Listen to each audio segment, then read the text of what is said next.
bersama saya, Zaki Akbar. Welcome to Talking News. Talking News kali ini kedatangan Wakil Gubernur Sulawesi Selatan, Andi Sudirman Sulaiman. Kita akan buka-bukaan berbagai hal seputar Sulawesi Selatan. Seperti apa perbincangannya? Simak terus Talking News.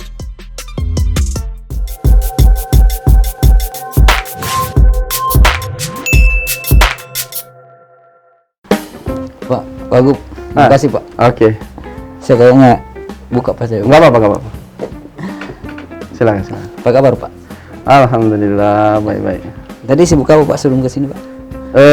Terima DPR RI delegasinya untuk menyerap masukan-masukan terkait rancangan undang-undang untuk PB penanggulangan bencana. Dia minta saran dari sini. Terus hasilnya seperti apa Pak? Ya, kita sebenarnya menyarankan seperti ini. Artinya ini belajar daripada COVID sebagai non alam, itu harus ada juga di PB, penanggulangan bencana, undang-undang PB. Yang kedua, kita sebenarnya maunya tahapan dalam pelaksanaan eksekusi, mulai tahap pencegahan, mitigasi, pemulihan, penanganan dan pemulihan, penanggulangan dan penanganan dan pemulihan, kemudian pasca bencana, maka itu harus terstruktur di dalam sebuah undang-undang di mana mengatur ada undang-undang khusus kebencanaan, di mana akan men-skip semua undang-undang yang lain related dengan kegiatan kebencanaan, tapi mengacu ke undang-undang kebencanaan untuk saja, dan di sana sudah komprehensif. Yang bersifat darurat begitu. Ya, jadi di sana termasuk bagaimana kriteria-kriteria untuk mengeluarkan keadaan darurat, bagaimana kemudian realokasi dan refokusnya anggaran ketika misalnya BTT bantuan tidak terduga, tidak mencukupi, kemudian itu bisa lahir dari mana, kemudian prosedur untuk pengadaan barang dan jasa harus memang special case karena darurat, kemudian undang-undang masalah tentang pembendaharaan tidak bisa seperti perlakuannya seperti normal. Karena misalnya pencatatan bagaimana akuntabilitas dan transparansi sistemnya ya. Kemudian masalah pemulihannya, kemudian tupoksi siapa yang bagan-bagan keorganisasiannya, kemudian bagaimana tupoksi setiap departemen untuk bekerja, tidak dipusatkan pada aturannya lebih detail. Ya, tetapi khusus undang-undang kebencanaan diberlakukan ketika special case, misalnya Luwu Utara nih, maka di sana kan ada darurat, maka undang-undang itu yang direferensi sehingga nanti teman-teman di OPD tingkat kementerian dan sebagainya bisa memperlakukan sebagai rujukan, dan ketika counter checknya pada waktu dia selesai pas bencana, maka pemeriksaannya juga merujuk kepada undang-undang itu. Jadi ada standar yang dipakai Pak ya? Betul. Standar. Karena takutnya kita kan yang ditakutkan orang-orang kan pertama pembebanan pekerjaan hanya kepada dinas sosial dan dinas bencana, padahal ada di sana infrastruktur, ada apa segala macam, dan masing-masing tupoksi harus berjalan dan ada skema garis koordinasi dan siapa yang ditunjuk dan sebagainya. Yang kedua yang ditakutkan adalah masalah pemeriksaannya menggunakan undang-undang normal yang kita relevan kita pakai, tapi ini dalam situasi bencana.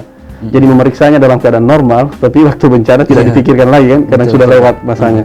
Maka kita harus merujuk kepada sistem pemeriksaan dan sistem evaluasi dan analisis tentang kebijakan dalam kebencanaan adalah mengacu kepada undang-undang kebencanaan. Itu harusnya ada khusus. Targetnya adalah membuat undang-undang yang komprehensif, mengatur dari A sampai Z, hulu sampai hilir, di mana di sana mengatur tentang tata caranya dan sebagainya, sehingga apple to apple ketika terjadi cross check tentang pelaksanaan di lapangan ketika terjadi kebencanaan adalah merefer kepada undang-undang kebencanaan. Dan semua sudah tahu tupoksinya masing-masing. Ya, termasuk misalnya kayak proses pengadaan, proses pembendaharaannya. Kalau sekarang kan masih mengacu pada undang-undang pembendaharaan, apakah peraturan di Permendagri atau kan di Kementerian Keuangan dan sebagainya, kayak gitu-gitulah. Nah, kalau ini harusnya kan ada undang-undang kebencanaan khusus, di mana aturan yang lain harusnya berlaku normal, tapi yang dipakai pada khusus kebencanaan adalah undang-undang kebencanaan juga khusus. Itu yang kita ajukan sebenarnya. Yang kedua juga masalah ketika ada masalah, ini tidak menunggu lama gitu kan. Misalnya dia masalah dan sebagainya, ketika ini butuh waktu misalnya berapa hari, 3 hari, kemudian action lapangan. Kita kan empati yang muncul ketika ada bencana kan. Betul, Pak. Kita tidak mau kasus misalnya Jeneponto, jembatannya kemarin kan runtuh. Kemudian itu kan kewenangan kementerian. Kemudian BNPB sudah turun, kita sudah ada laporan tentang hal itu. Kemudian sampai sekarang belum tindaki kan, tapi akan dilaksanakan. Cuma kita tidak tahu kapan kan. Iya. Ketika provinsi mau masuk untuk memberikan bantuan keuangan, daerah pasti ragu, kabupaten saya anggarkan atau tidak nih. Kalau saya anggarkan, takut-takut nanti mereka turunkan uang untuk ini double kan. Iya. Nggak bisa. Akhirnya provinsi mengerjakan tidak bisa karena kewenangan. Kewenangannya berbeda, bukan kewenangan provinsi, tapi kewenangan di pusat. Tapi yang terjadi di sini akan terjadi, kamu yang maju atau saya nih. Saya maju, nanti kamu mati. Iya, iya. Nanti Kan? bertabrakan. Waktunya, ya. Maka itu yang kita sebenarnya perlu atur dalam undang-undang kebencanaan, bagaimana alur Sekaligus memangkas proses birokrasi sebenarnya, Pak. iya, yang namanya emergency case kan tidak ada istilah harus. Nah, selama ini kan yang terjadi ketika ada bencana pasti benturannya ke birokrasi lagi. Iya, pengadaan kita tetap menggunakan. Sekarang sebenarnya sudah ada contoh, karena ini stretchingnya di pada waktu COVID itu akhirnya presiden harus mengeluarkan beberapa aturan yang memperlancar sistem pengadaan, memperlancar sistem refokusi, memperlancar. Harusnya ini undang-undang dalam satu kesatuan menjadi undang-undang, bukan cuma pandemi gitu. Tapi role modelnya bisa mengambil COVID itu sendiri gitu. Kalau dari Pak Wagub sendiri melihat akhir-akhir ini banyak penolakan nih soal pelaksanaan pilkada, Pak. Kalau dari pemerintah Provinsi Sulawesi Selatan sendiri melihat isu itu bagaimana? Ya kalau kita mah tunggu saja lah. Kalau misalnya disuruh lanjut aja gitu. Namanya kita perwakilan pemerintah pusat ya. Sudut pandangnya kita bahwa kita menunggu instruksi. Sampai saat ini tidak ada instruksi untuk tunda, maka kita tetap jalan aja. Nggak ada kebijakan khusus diberikan kepada daerah setempat. Tidak bisa kan, harus terpusat itu. Iya. Karena KPU pusat yang ngatur. Nah, peranan Pemprov sendiri dalam mengawal ini, Pak? Kita ya ini sudah ada operasi justisi ya, yang kita backup Satpol PP untuk sistem penegakan protokol kesehatan ya. Kemudian kemarin juga kita sering rakor untuk pelaksanaan untuk penanggulangan ya, karena sempat melandai kemarin ya. Sempat melandai kemudian naik lagi sedikit. Cuma paling tidak bahwa kita dari duta COVID kita itu dari awalnya berapa hotel yang kita sewa kan, sekarang sudah turun. Tinggal berapa yang kita sewa, tinggal 2 kalau tidak salah laporan terakhir kemarin. Artinya volume yang isolasi di duta COVID di hotel-hotel itu sudah berkurang, dan kemudian ICU juga sudah mulai berkurang. Cuma positif OTG ini yang harus kita kejar, makanya kita ada masif tes untuk swab itu. Dan itu akan terus berjalan. Iya, dan terakhir kemarin tadi 2000-an kayaknya spesimen kita cek, dan itu cuma dia RT-nya 0,9. Itu di Makassar. Overall ya. Daerah juga diinstruksikan untuk aktif melakukan. Kita tetap meminta mereka untuk melakukan aktif swab ya. Tapi paling tidak bahwa daerah tidak akan sekencang dengan kotanya ya. Kotanya memang menjadi Makassar selalu jadi trendy lah ya untuk hal ini. Tapi sebenarnya bukan persoalan dengan angka positif itu. Yang angka persoalan itu ketika RT-nya cenderung untuk tidak terkendali ya. RT-nya di atas 1 kemudian tidak terkendali gitu. Dan melihat juga ICU yang diterima di hilir di rumah sakit. Sekarang dulu kan ratusan kadang-kadang kan. Sekarang sudah ada yang 30-an, ada yang 9. Artinya, dan juga kalau ada pasien baru langsung masuk gitu. Berarti alhamdulillah ada sedikit itu. Dan ini saya masih ingat awal saya masuk, saya berikan masukan ke Pak Gubernur. Ini harus kita pisahkan antara yang sakit dengan tidak, mulai ODP-nya. Pak Gubernur alhamdulillah langsung terima dan langsung eksekusi, minta disewa hotel. Saya minta hotel aja Pak yang sudah mau lay off atau mereka tutup sementara ya. Itu dimanfaatkan, Pak. Memanfaatkan. Lalu dengan saya juga kemarin mengambil ide itu dari Vietnam yang saya lihat mereka isolasi ketat. Iya, betul. Cuma saya kepikiran itu waktu Pulau Galang yang dibuat penampungan oleh Presiden, saya berpikir semua yang OTG, ODP positif yang OTG itu dibawa ke sana, tapi ternyata tidak. Akhirnya saya muncul ide, lebih di hotel aja ditaruh ini. Nah, ada hotel, ada. Jadi awalnya dari Bapak ya? Saya sampaikan waktu itu ke Pak Gub. Dan Pak Gub setuju dengan ide Langsung itu. eksekusi ya. Dan terbukti berhasil, Pak. Efektif ya, alhamdulillah. Saya masuk di sana waktu kasih masuk itu, saya diikutkan lomba inovasi waktu itu. Tapi waktu lomba inovasi saya juga agak kecil karena tidak lolos gitu kan di kementerian. Waktu itu kita nomor 4 dan 3 yang diambil. Jadi saya bilang tidak berhasil. Kayaknya ini program saya. Setelah terakhir justru baru diikuti oleh BNPB Jadi sekarang. justru jadi pionir, Pak. Diikuti BNPB sekarang. Saya kemarin pikiran makanya saya selalu berita kalau dicek flashback berita-berita saya selalu minta ditarik semua dari kabupaten kota. Harapan saya itu pangan tetap, kita kan key-nya dari Sulawesi Selatan itu ekonomi pangan kita. Kita itu bukan industri yang paling kuat, tapi yang paling kuat kita itu pangan, karena buktinya 70-80% adalah petani nelayan gitu kan. Maka kita harus membuat mereka aman dalam berproduksi, sehingga dan dia menyebar di daerah gitu. Maka kita tidak boleh sampai mereka kita pertarungan Dan semua persoalan kalau di kita sistem saya dulu waktu pengalaman di perusahaan, semua sistem menyelesaikan suatu persoalan ketika kompleks, maka kita harus mempersempit dulu ruang masalah. Ya. Karena kita tidak bisa selesaikan kalau semuanya sana sini dan sebagainya sibuk gitu kan.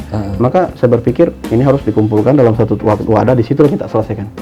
Ceritanya ini kalau misalnya bebek mau Istilahnya dilokalisasi Pak ya. ya lokalisasi kemudian selesaikan kan. Tapi kenapa itu tidak diterapkan waktu itu? Kita sudah di awal-awal maksudnya. Kita sudah terapkan dari awal. Sudah dari awal, dari Maret kita sudah mulai. Dengan cara hotel ini tadi. Iya. Dan harapan pikiran saya dulu yang kedua, saya kasih masukan sehingga diterima cepat itu waktu di gugus tugas rapat. Saya bilang coba kalau kita pelihara rusa gitu kan. Terus ada serigala berbulu domba gitu. Ini ODP, nggak tahu mau jadi serigala dia atau mau jadi domba. Iya. Terus ada serigala di dalam, berkeliaran di tengah-tengahnya rusa. Kita disuruh mengamati, mengawasi orang serigala ini memakan atau tidak ini rusanya gitu kan. Ya lebih baik kita angkat rusa serigala berbulu domba ini masuk ke Kandangnya baru kita selesaikan di kandang gitu kan. Dia mau jadi apa nih? Bagaimana kita mengubah menjadi domba gitu kan? Nah itu idenya. Kedua, kita mengambil benefit bahwa saya tidak mau bupati kalau ini adalah sakit tidak ada obatnya. Rata-rata kalau ada penyakit yang parah di daerah-daerah pasti dirujuk ke Makassar. Iya. Jadi saya berpikir Makassar ini sentral untuk penanganan yang lebih serius. Maka kita tarik semua. Dan sempat saya diprotes orang kesehatan banyak sekali. Dokter-dokter sempat protes sama saya tentang kasus itu. Termasuk pegiat-pegiat ini, dia bilang ini akan menciptakan klaster ledakan di kota. Saya bilang tidak kita tempatkan di kota, kita tempatkan di hotel. Iya. Di hotel. Nah, saya rasa itu. Alhamdulillah Pak Gubernur waktu itu langsung setuju dan instruksikan Pak Kadis tindak lanjut. Pak Kabat BKD sewa hotel. Kemudian cateringnya kita siapkan, penjaganya kita siapkan, pendampingan gizi kita siapkan dan sebagainya. Alhamdulillah jadi. Dan semua anggaran dari Pemprov NTB. Dan kedua hasil analisis bahwa satu orang yang positif itu menghabiskan 10 jutaan lah ya, sampai selesai rataannya. Kalau selama masalah isolasi. Iya, kan dikasih makan, dikasih apa dan sebagainya, pendampingan. Kalau dia masuk rumah sakit itu bisa sampai ratusan juta. Oh iya, perbandingannya. Jadi ada lebih efektivitas biaya lebih juga mudah, Pak ya? Lebih mudah. Karena kita penanganannya kalau di hotel kan sewa bednya beda dengan hotel. Fasilitas untuk makan lengkap di hotel. Ada UKM-UKM juga bisa jalan. Keuntungan juga kita stimulan secara tidak langsung kepada hotelnya juga ada yang sewa. Dulu kan tidak ada, tutup semua kan, takut semua orang masuk. Iya. Ke hotel. Sampai sekarang mungkin orang masih takut masuk hotel kan? Ya. Saya pun takut Pak. Saya pun takut masuk hotel. Ya. Nah, tadi Bapak singgung soal ketahanan pangan. Sulsel kan ya tadi Bapak sudah singgung. Nah, selama pandemi kan pasti ada pengaruh Pak. Pasti ada. Tetapi alhamdulillah justru kalau kita lihat ada beberapa yang kita ukur. Yang pertama memang kontraksi terjadi ya, tapi paling tidak kita kontraksinya tidak sehebat secara nasional kan. Kedua, kita ini serapan anggaran tertinggi di nasional selama masa pandemi. Jadi kalau nasional itu 50-an, kita ini 60-an persen di semester 1. Yang kedua, pendapatan kita di tahun yang sama year on year tahun lalu, kita ini 52%, tahun lalu 59% di semester 1. Iya. Artinya pendapatan kita cenderung meningkat pada tahun sekarang. Oh iya. Strateginya adalah pertama early bidding. Early bidding itu mengakibatkan uang anggaran. Kan ada beberapa tuh kok investasi, apa yang perekonomian bisa terjadi, kemudian menggeliat. Tapi selalu fundamental ketika itu semua idle, maka sasaran kita itu selalu kepada APBD kan, APBD. APBD berputar, kita sudah lakukan kontrak di bulan Januari, sudah kontrak di bulan Februari. Sebelum pandemi, orang sudah jalan-jalan tanda tangan kontrak. Dan kita sudah dari infrastruktur yang paling banyak kita menyita uang kan, dan itu sudah dilakukan kontrak. Dari 44 kalau tidak salah itu tinggal 5 atau 4 yang belum pas masuk pandemi. Jadi yang lain sudah selesai gitu. Jadi ada keuntungan dari sisi manajemen waktu Pak ya. Akhirnya manajemen waktu itu membuat kita lebih survive untuk penyerapan anggaran. Yang kedua, pendapatan daerah otomatis lebih bagus karena kita ini lebih cepat beredar keuangan kan. Uang itu. Meskipun pada akhirnya kita disuruh refocusing kemudian relokasi, tapi paling tidak kita sudah menang start kan. Start kita sudah lebih cepat. Tahun lalu kita belajar soalnya. Kita tahun lalu itu serapan anggaran itu lumayan telat sekali dengan tender, pelelangan dan sebagainya itu terjadi di besar puncak itu bulan 6 semester kedua lah. Ini enggak, awal bulan semester 1 sudah jalan. Sudah terjadi Pak. Kalau serapan anggaran terbaik nasional, di atas nasional dan terbaik Indonesia. Kita peringkat 1. Serapan anggaran itu kan kalau diserap anggaran itu berarti otomatis kayak orang makan pasti agak kuat lah gitu kan. Jadi dari sisi, bisa dibilang dari sisi ekonomi memang terpuruk, tapi enggak separah daerah lain. Iya, enggak seperti ini. Kita bisa lihat kan. Iya. Pendapatan kita juga berarti dari OPD-OPD yang terlibat dengan pendapatan. Saya tidak mau bilang kakak saya ya. Tapi saya cuma bilang bahwa pendapatan secara komprehensif bahwa kita pendapatannya melebihi target. Termasuk di sektor Semester pertanian. Semester satunya. Sektor pertanian dan Ya semuanya, pokoknya sektor-sektor yang merupakan pendapatan kita kan. Itunya itu. Pak, saya mewakili pertanyaan publik sih Pak. Mungkin ini terakhir. Ini Pak Wagub kemana sebenarnya, nggak pernah muncul ke media, nggak pernah muncul di mana. Itu kan Fajar tidak pernah beritakan. Di sosmed juga berkata, Pak Wagub kemana, Pak Wagub. Pesan, jadi kita mau tahu Pak, berdasarkan dari pertanyaan itu selama ini Pak Wagub sebenarnya kegiatannya apa sih Pak? Bapak kemana saja selama ini? Bapak berarti tidak pernah baca Instagram saya? Saya jarang buka sih Pak. Oh iya, buka-buka nanti. Jadi sebenarnya saya itu kan lebih kepada pengawasan. Kedua, bagaimana mendampingi Pak Gub untuk kegiatan-kegiatan yang sifatnya technical detail gitu kan. Misalnya pengawalan untuk penganggaran. Saya banyak rapat rutin dengan PU, mengatur sistem penganggaran. Oh ini bagus, ini dianggarkan, ini tidak, ini mengatur pola-pola itu ya. Strategi untuk melihat bahwa ini yang dikerjakan, ini tidak, ini dikerjakan tidak ya. Nah, diskusi dengan OPD-OPD, kemudian bagaimana mereka ketika ada menanggapi respon-respon dari ASN, ketika mereka harus bertanya atau tidak gitu kan. Kemudian koordinasi-koordinasi lain tentu fungsi-fungsi sosial, terus bagaimana juga menghadapi tentang pengawasan saya itu datang ke lapangan untuk mengecek persoalan yang dihadapi. Saya kemarin saya datang ke Jembatan Pacongkang, itu proyek provinsi, ada persoalan nggak di dalam, ternyata ada masalah pembebasan lahan dan sebagainya. Akhirnya saya kasih tahu kalau anggaran jembatan itu harus ada off-road pembebasan lahan, kalau tidak ketika mau dipasang jembatan akses tidak ada kan berat. Nah, kayak gitulah muncul seperti itu. Akhirnya saya harus koordinasikan dengan bupati, minta tolong bupati, tolong bisa nggak dibebaskan gratis dulu gitu, atau menggunakan cesar yang kerjakan. Boleh enggak, karena kita ini enggak ada dan rumah tanggung, kalau kita menganggarkan kan tidak banyak, paling 2-3 rumah. Ini saya bagaimana memastikan proyek-proyek di lapangan itu melihat bahwa ketika saya berada di depan meja, saya tidak diceritakan dan saya tidak bisa tidak diceritakan bagaimana di dalam, dan saya bisa bermain detail.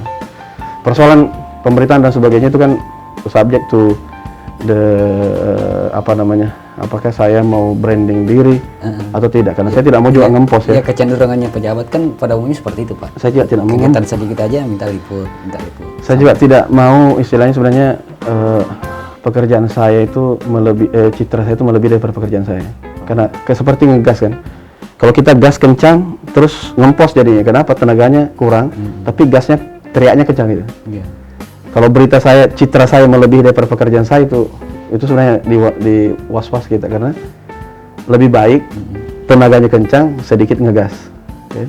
Artinya suaranya itu tidak terlalu banyak, tapi banyak dikerja gitu.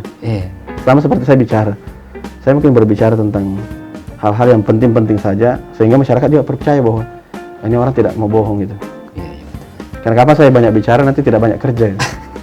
Artinya orang akan ingat kan? Betul. Orang akan ingat. Makanya saya anti sekali ngomong sesuatu hal yang masih direncanakan. Lebih pas dikerjakan baru saya datang, baru kasih tahu ini sudah dikerjakan. Jadi makanya kita dikasih sebenarnya mulut 1, 2 telinga gitu. Supaya kita banyak mendengar dibanding banyak berjanji gitu. Kan begitu. Politikus kan rata-rata begitu kan. Tapi itu politikus tidak bisa bertahan seperti itu. Karena alam akan menyeleksi, masyarakat akan melihat bahwa trust itu penting. Trust itu penting. Ketika trust tidak ada, maka kita setengah mati juga membranding diri terus. Lagi-lagi saya mau mengklarifikasi, karena jarangnya Bapak muncul di publik, sampai saya muncul isu, jangan-jangan nih Pak Wagub hubungannya sama Pak Wagub udah bagus, udah rata gitu. Tidak. Saya itu memahami agama, termasuk bagian karakter. Karakter itu selama tidak bertentangan undang-undang, tidak bertentangan dengan kehidupan sosial. Dan saya berpikir bahwa begini, saya ini orang bisa ibaratkan sebuah tubuh gitu kan. Pak Gubernur itu kan kepala sampai ke bawah, saya ini kan leher sampai ke bawah. Artinya saya bisa memberikan dan saya bisa berhujah ketika saya sudah, misalnya Pak Gub salah ini kan. Tapi ketika dia lakukan, maka saya dapat poin di situ. Ketika dia tidak lakukan, ya saya sudah selesai pekerjaanku. Tapi yang paling penting adalah semua instruksi dari dia, beliau itu harus saya kerjakan selama itu tidak bertentangan. Kayaknya Soekarno dan Hatta itu persoalan wacana menjadikan bangsa ini maju sama. Ya, Tapi persoalan metodologi untuk itu harus sama, belum tentu. Metodologi untuk merebut itu. Kan? Kayak saya misalnya, saya kemarin punya ide untuk dikarantina semua di masuk hotel duta COVID. Kemudian Pak Gub bilang, kasih aja nama kota duta COVID gitu. Tapi untuk masukkan sana, saya akan memberikan masukan kepada gubernur. Tapi persoalan Pak Gubernur kemudian melihat bahwa itu adalah bagus, strategi positif, saya tidak ada masalah. Itu kan semua kalau sama-sama baik, saya sama-sama bagus. Tapi kalau buruk kan belum tentu saya yang buruk. Karena ujung tombak dalam politik kebijakan itu kan tetap kepada gubernur. Tapi saya harus ada namanya pendekatan konflik positif dan konflik negatif. Konflik negatif itu menjelek-jelekkan gubernur, menjelek-jelekkan, itu tidak boleh. Tapi konflik positif boleh. Misalnya saya minum, pasti Anda tertarik minum. Saya minum banyak lagi, Anda minum lagi. Saya mau minum, Anda harus minum. Artinya apa? Dia harus dalam tekanan untuk bekerja. Dan nanti pada akhirnya kita salaman bahwa memang kemarin saya konflik positif, bahwa Anda tidak boleh diam karena saya tidak diam. Jadi harus seiring sejalan. Harus seiring sejalan, dan kita memberikan pressure kepada atasan dan bawahan dalam hal bahwa mereka harus terus bekerja. Jadi bisa di-clearkan Pak ya? Hubungan Pak Wagub dengan Pak Gub aman. Iya, istilahnya secara dalam proses jabatan sebagai, saya profesional aja, bahwa yang mengukur perbedaan saya ketika sudut pandang saja. Tapi kalau persoalan pekerjaan, apa yang diputuskan oleh gubernur, itulah sudah terjadi kan. Tapi kalau persoalan dibalik daripada politik dan sebagainya, semua orang punya political will. Di luar dari konteks politik Pak. Kalau di luar dari politik tidak. Kalau pekerjaan tetap jalan aja lah. Ya, tidak ada masalah. Istilahnya kewenangan diatur dalam undang-undang. Selama saya kerjakan kewenangan itu, saya rasa pekerjaan saya sudah selesai. Kita sengaja mengklarifikasi ini Pak supaya publik tahu. Tapi kita harus paham juga bahwa gubernur memiliki posisi dalam political will, di mana dia membuat kebijakan, tetapi saya semuanya kan memberikan masukan, entah itu bertentangan atau berlawanan dengan itu atau sama dengan itu. Kan? Bisa sih misalnya persoalan penanganan COVID dengan duta COVID kita sejalan gitu kan. Tapi mungkin di sisi lain karena kebijakan itu saya mungkin kadang-kadang berbeda. Tapi itulah, saya harus bersuara juga dalam hal itu sepanjang itu adalah kritik membangun. Kritik membangun. Dan itu tidak pernah jadi masalah di dalam. Tidak ada masalah. Saya rasa beliau dewasa dalam berpolitik. Perbedaan adalah perbedaan. Misalnya kayak pandangan tentang coding aren gitu. Iya. Saya kan Instagram saya jelas di situ, kasih tahu harus begini. Saya sempat baca Pak. Kan? Saya harus hadir di situ karena saya tidak mau nanti di belakang kemudian saya ditanya masyarakat, kau bikin apa? Dan saya berasa bahwa saya sampaikan saja apa yang saya tahu kan. Banyak hal kan? Banyak.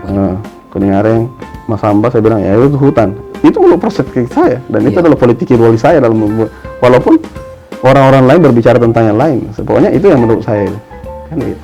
Tapi itu menjadi kebijakan sebagai acuan, itu tergantung gubernur. Karena dia sebagai pengambil kebijakan. Cuma persoalan pandangan ya, kita bisa berbeda pandangan. Tapi persoalan kebijakan ya Anda yang putuskan, karena Anda gubernur. Tapi secara personal tidak ada masalah Pak. Kita harus dewasa lah berpolitik. Oke. Yang jelasnya niat saya tidak pernah mau melukai secara personal. Saya tidak pernah mau menjelekkan secara personal. Tapi saya adalah memberikan pandangan dan edukasi kepada masyarakat bahwa ini menurut saya benar gitu. Silakan pemimpin untuk mengambil keputusan. Soekarno dan Hatta kan awalnya disebut Dwi Tunggal. Iya. Ya, kita tidak bisa bilang begitu, tapi kita satu kesatuan, tetapi dengan sudut pandang dan masukan bisa diambil dari sudut yang berbeda, bisa diambil di sudut yang sama. Dan semua orang punya hak untuk hidup Pak. Oh iya. Selama saya tidak melanggar peraturan, tapi itu kan semua statement saja kan. Iya. Jadi sehingga masyarakat bisa menilai. Menurut saya setuju lebih Pak Wagub, tapi ini yang diputuskan terjadi, ini yang terjadi kan. Semua karena jabatan. Apa? Semua ujung-ujungnya karena karena kita kan terbatas pada kewenangan. Betul Pak. Tapi saya sebagai pengawasan, namanya mengawasi itu kalau sejalan terus kan bukan mengawasi namanya itu, mencocokkan. Bukan Pak. Saya awasi Bapak itu kan kemana-mana. Terus buat apa saya awasi kalau kita sejalan aja? Nggak perlu saya awasi dong. Fungsi saya kan pengawasan. Pengawasan pasti pernah berbeda dengan orang yang diawasi. termasuk kebijakannya dan sebagainya kan. Ada yang dari ke kiri, kanan gue sih. Ke kanan. Kalau dia bilang tetap mau ke kiri, saya sudah kasih tahu. Saya kan pengawas. Kalau pengawas yang digabungkan dengan eksekutor beda. Iya, Tapi kalau iya. fungsinya pengawas saja, saya bisa mengatakan bahwa dia bilang A, saya bilang B ini. Dia tetap A ini, B ini harusnya tetap A, ya sudah, karena kami yang putuskan. Tapi saya sudah bilang bahwa ini B. Iya. Kalau ketemu dengan kertasnya, kau tulis A atau B? B tetap saya tulis. Tapi walaupun keputusan akhir adalah A gitu kan, dia bilang.